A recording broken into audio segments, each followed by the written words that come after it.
अंतरिक्ष की ये दुनिया हम इंसानों के लिए इतनी रोमांचक और आकर्षक है कि उसे जानने के लिए वैज्ञानिक कोई न कोई मिशन लॉन्च करते ही रहते हैं।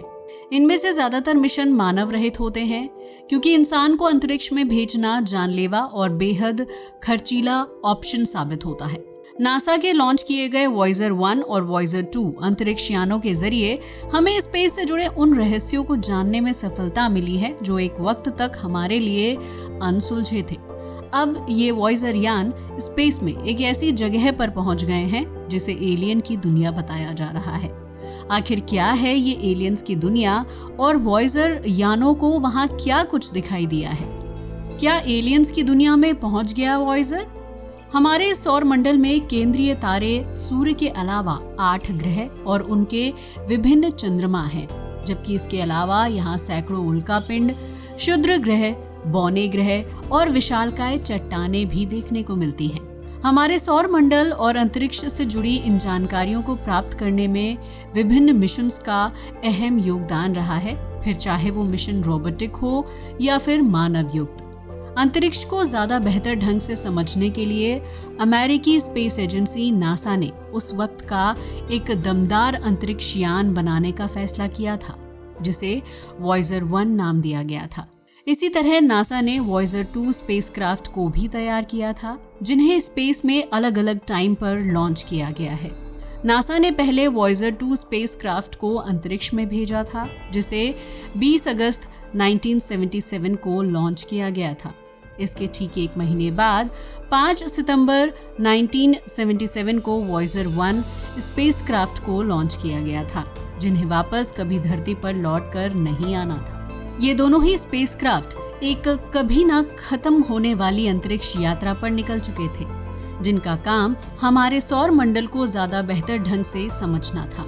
इन दोनों ही अंतरिक्ष यानों में उस समय के एडवांस कैमरे, सेंसर सिस्टम और फ्यूल बनाने वाली तकनीक का यूज किया गया था, ताकि जब वॉयजर 1 और वॉयजर 2 विभिन्न ग्रहों के ऊपर से फ्लाई बाय करें तो वैज्ञानिकों को ग्रह की सटीक और साफ तस्वीरें हासिल हो सके।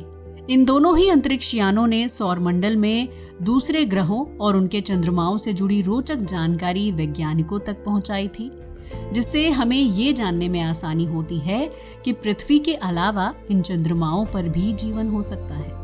अगर सौर मंडल में दूसरे चंद्रमाओं की तुलना हमारे पृथ्वी के चंद्रमा से की जाए तो वो न सिर्फ आकार में बड़े हैं, बल्कि वहां घटने वाली घटनाएं भी हमारे चंद्रमा के मुकाबले ज्यादा रोमांचक लगती हैं। शुरुआती दौर में वैज्ञानिकों और खगोलविदों के लिए अंतरिक्ष में दूसरे ग्रह या उसके चंद्रमा को खोजना बहुत ही मुश्किल काम होता था, क्योंकि उस दौर में आधुनिक मशीनें और गैजेट्स नहीं थे।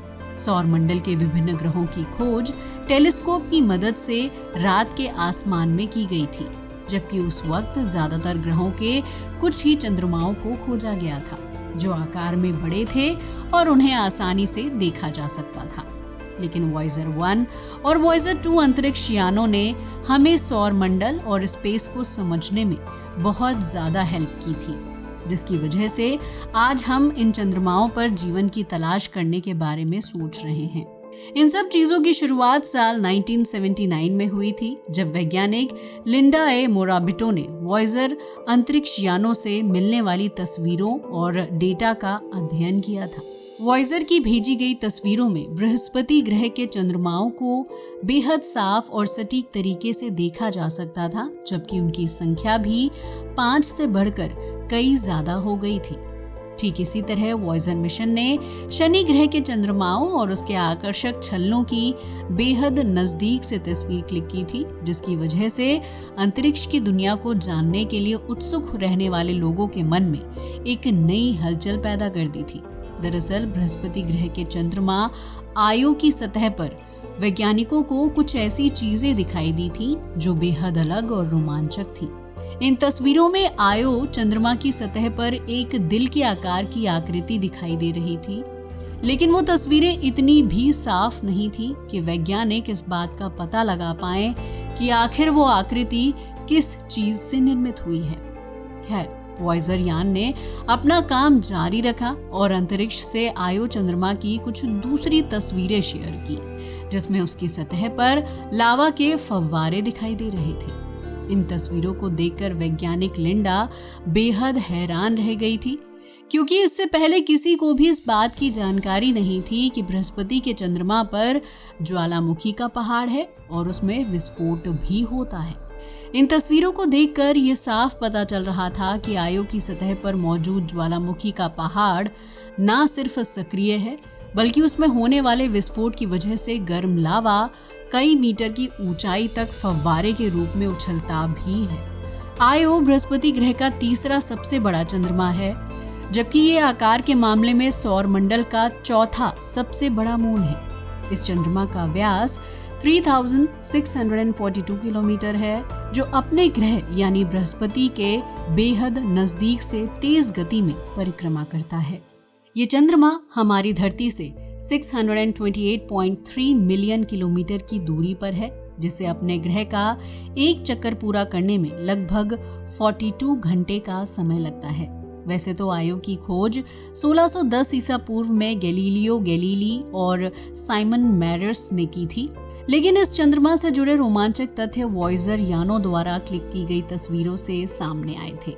ऐसा नहीं है कि आयो पर सिर्फ एक सक्रिय ज्वालामुखी का पहाड़ है, बल्कि वॉयजर यानों द्वारा क्लिक की गई तस्वीरों को देखने पर पता चलता है कि इस चंद्रमा पर 400 से ज्यादा सक्रिय ज्वालामुखी हैं। जब इन ज्वालामुखी के पहाड़ों में विस्फोट होता है तो उसमें से गर्म लावा के साथ सल्फर गैस तेजी से बाहर निकलती है। इस वजह से ज्वालामुखी विस्फोट से निकलने वाला लावा जब ठंडा हो जाता है तो वो चंद्रमा की सतह पर पीला, सफेद, नारंगी और लाल रंग के मिक्स से एक खास तरह का रंगीन रूप ले लेता है।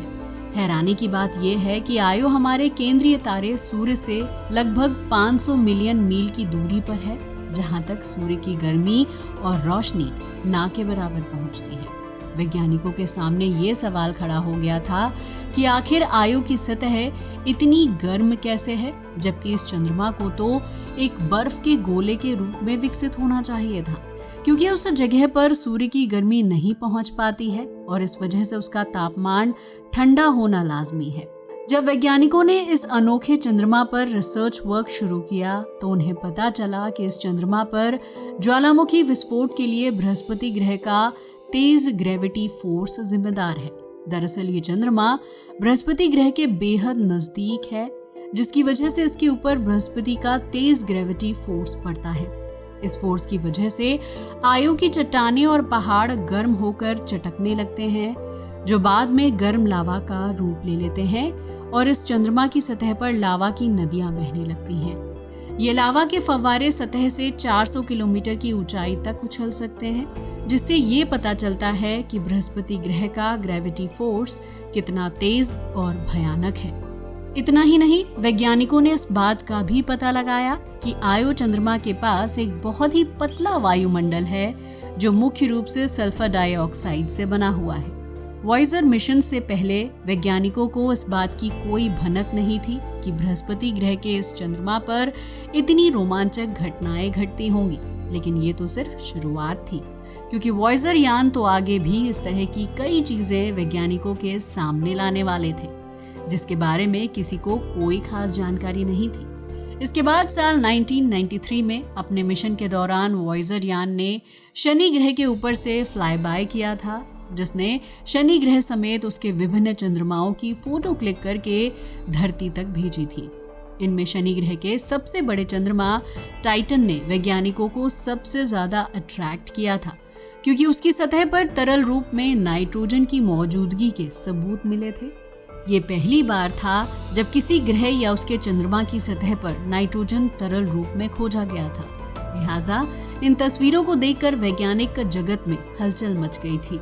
लेकिन जब वैज्ञानिकों ने उन तस्वीरों पर गहन अध्ययन किया तो उन्हें पता चला कि टाइटन की सतह पर तरल नाइट्रोजन नहीं है, बल्कि वो तरल मीथेन की मौजूदगी है। वैज्ञानिकों से यह चूक इसलिए हुई थी क्योंकि टाइटन के घने वायुमंडल के बीच से तस्वीरें क्लिक करना मुश्किल था। लिहाजा वॉयजर यान ने जो तस्वीरें क्लिक की थी, उन्हें देखकर वैज्ञानिकों को पहली नजर में ये लगा कि टाइटन की सतह पर तरल नाइट्रोजन है, शनि ग्रह के चंद्रमा टाइटन पर कई केमिकल्स की मौजूदगी जीवन की संभावनाओं को बढ़ाने में सहायक होती है, लिहाजा वैज्ञानिक टाइटन को जीवन उपयोगी चंद्रमा मानते हैं। लेकिन वैज्ञानिक अभी तक इस बात का पता नहीं लगा पाए हैं कि टाइटन चंद्रमा पर किसी तरह का जीवन पनप रहा है या नहीं, क्योंकि ये चंद्रमा हम इंसानों की पहुंच से इतना दूर है कि वहां जाकर किसी तरह का रिसर्च वर्क नहीं किया जा सकता है। वॉयेजर मिशन के दौरान वैज्ञानिकों को शनि ग्रह के एक दूसरे आकर्षक चंद्रमा के बारे में भी अहम जानकारी मिली थी, जिसे एनसेलेडस के नाम से जाना जाता है। ये चंद्रमा हमारे सूर्य से लगभग 900 मिलियन मील की दूरी पर है, जिसकी सतह पूरी तरह से सपाट है, यानी इस चंद्रमा की सतह पर उल्कापिंड या चट्टानों के टकराव से निर्मित गड्ढे यानी क्रेटर्स देखने को नहीं मिलते हैं, जिसकी वजह से एनसेलेडस को देखने पर ऐसा लगता है कि हम बर्फ से निर्मित एक गोल और सपाट गेंद को देख रहे हैं। वैज्ञानिकों का मानना है कि इस चंद्रमा के अंदरूनी भाग में बहुत बड़ा समुद्र हो सकता है, जिसमें सूक्ष्म जीवों के पनपने की उम्मीद जताई जाती है। अगर इस चंद्रमा में किसी भी रूप में जीवन पनप रहा है तो ये संभव है कि भविष्य में हम इंसानों को इसका लाभ उठाने का मौका मिलेगा। वॉयेजर मिशन ने अपने कार्यकाल के दौरान बहुत ही अद्भुत खोज की है, जबकि इन दोनों अंतरिक्ष यानों को स्पेस में काम करते हुए 45 साल से ज्यादा का समय गुजर चुका है। वर्तमान समय में ये दोनों स्पेसक्राफ्ट हमारे सौर मंडल के बाहरी हिस्से यानी इंटरस्टेलर स्पेस में प्रवेश कर चुके हैं, जो धरती से लगभग 23.807 बिलियन किलोमीटर की दूरी पर है। इन दोनों वॉयेजर अंतरिक्ष यान के कई यंत्र अब काम करना बंद कर चुके हैं, जबकि कई यंत्रों को वैज्ञानिकों ने खुद बंद किया है। वैसे तो हम ये नहीं जानते हैं कि वॉयेजर यान कब तक काम करते रहेंगे, लेकिन उन्हें इतने समय तक काम करने के मकसद से तैयार नहीं किया गया था। वैज्ञानिकों की माने तो वॉयेजर यान साल 2030 तक पूरी तरह से काम करना बंद कर देंगे, जिसके बाद वो अंतरिक्ष में एक कभी न खत्म होने वाली यात्रा पर चले जाएंगे। अगर वॉयेजर यानों की मुलाकात किसी दूसरे ग्रह पर रहने वाली सभ्यताओं से होती है तो इनमें मौजूद गोल्डन रिकॉर्ड्स उन्हें हम इंसानों की मौजूदगी का संदेश देगा। ये गोल्डन रिकॉर्ड एक तरह की कैसेट है जिसमें एक बच्चे की आवाज को रिकॉर्ड किया गया है। इस रिकॉर्ड की मदद से वैज्ञानिक अंतरिक्ष में दूसरे ग्रह के एलियंस को संदेश देना चाहते हैं ताकि वो हम धरती वासियों से संपर्क कर सके। इस मिशन के जरिए वैज्ञानिक ये पता लगा पाएंगे कि ब्रह्मांड में किसी दूसरे ग्रह पर धरती की ही तरह जीवन है या नहीं, क्योंकि हम इंसान खुद दूसरे ग्रहों तक अभी यात्रा नहीं कर सकते हैं। एलियंस ने वॉयेजर यान को किया था हाईजैक। वॉयेजर मिशन काफी लंबे समय से अंतरिक्ष में अपनी मौजूदगी को दर्ज करवा रहे हैं, जिसकी वजह से ये दोनों यान सौर मंडल में अलग अलग जगहों से होते हुए इंटरस्टेलर स्पेस तक पहुंचने में कामयाब हो गए हैं। तो ऐसे में ये सवाल आता है कि क्या इतने लंबे सफर के दौरान वॉयेजर अंतरिक्ष यानों को किसी भी ग्रह या उसके चंद्रमा पर एलियंस की मौजूदगी के सबूत नहीं मिले थे? क्योंकि कई वैज्ञानिकों और खगोलविदों का मानना है कि हमारे ही सौर मंडल में मौजूद किसी न किसी ग्रह या चंद्रमा पर एलियन जीवन पनप रहा है। इस बात को ज्यादा हवा तब मिली थी जब साल 2022 में वॉयेजर 1 स्पेसक्राफ्ट ने धरती पर अजीबोगरीब मैसेज भेजना शुरू किया था। इस मैसेज के साथ आए डेटा को डिकोड करने में वैज्ञानिकों को काफी दिक्कत हो रही थी, क्योंकि वो समझ नहीं पा रहे थे कि वॉयेजर 1 ने क्या संदेश भेजा है। एक इल्यूजनिस्ट और मैजिशियन यूरी गेलर नाम के व्यक्ति ने दावा किया था कि वॉयेजर 1 अंतरिक्ष यान को एलियंस ने हाईजैक कर लिया है, जो उसे जबरदस्ती गलत और भ्रामक संदेश भेजने पर मजबूर कर रहे हैं। आपको बता दें कि यूरी गेलर कोई मामूली से जादूगर नहीं है, बल्कि वो दिमागी क्षमता का इस्तेमाल करके स्टील से बने चम्मच को उल्टी दिशा में मोड़ने में सक्षम है।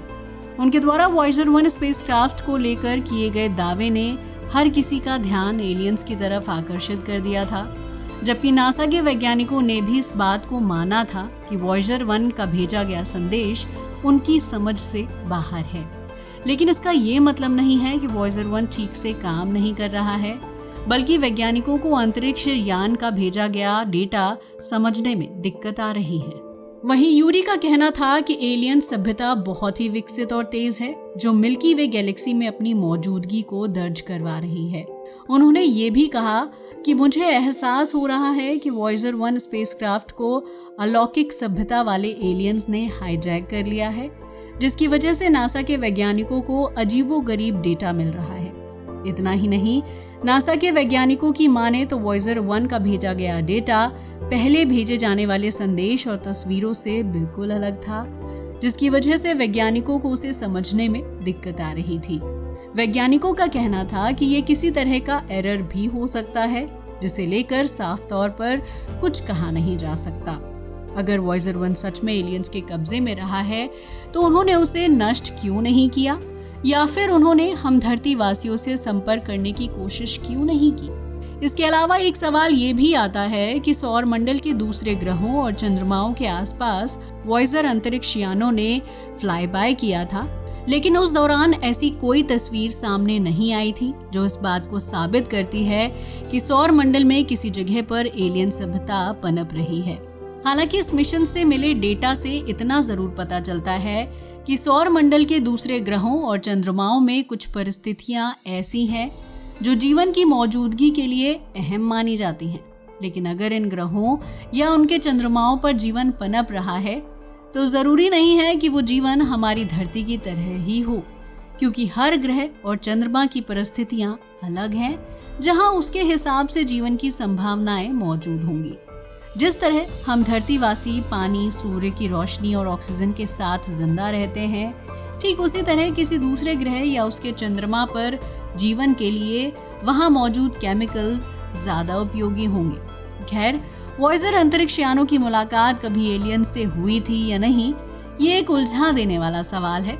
वहीं भविष्य में इन अंतरिक्ष यानों का आमना सामना किसी एलियन सभ्यता से होगा या नहीं, इस बारे में भी स्पष्ट रूप से कुछ कहा नहीं जा सकता।